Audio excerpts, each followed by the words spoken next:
mà xây muôn chùa muôn chùa hay lúc hán chùa dòng lấy chán đấy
chụp kèn gạo đây này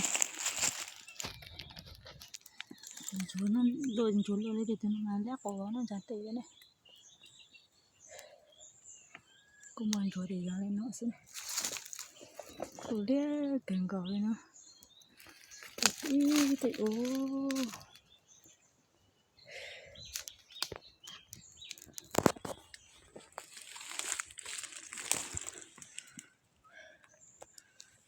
rồi lâu cũng bị hổ nọ không rồi thì lâu nhỏ lên nó nghe tít to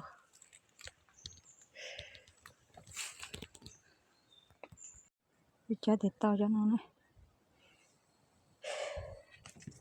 lấy mới để to cho nó này nếu ấy giờ ta sợ nó thì có cái cán nọ này ta có biết tưởng nhau đã hả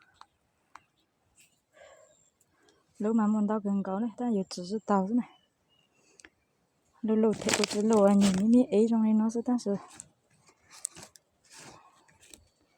lâu hết chạy mi là nó ý dạ thế này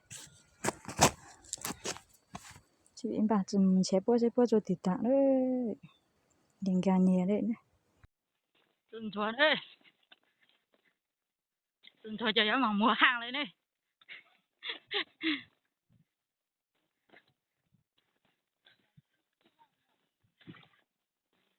Nó chỉ in đầu khai cho lên từng hạt thế này.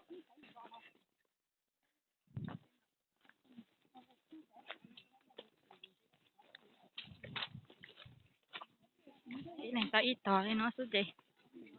Mà sai trên chúa giấy nói ý là thịt tàu hết thì. Tao in rửa này, tao sẽ lấy rửa tàu thì. Rửa lên nó xưa.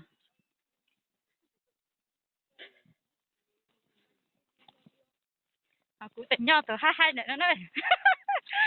Nó lên chùa thì khởi công phong tà chứ. Lép la xuống này. Tao chỉ ít bao ha. Kinh đi là.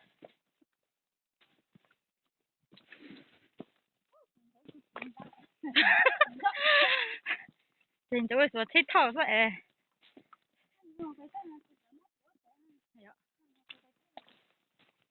Cho nên nó lậu hết gì.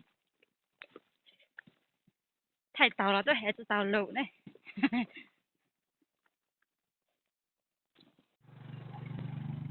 Luôn cho lôi chê. Chỉ ra cần có xã tờ niệm tới nó mà cần có này chả chi.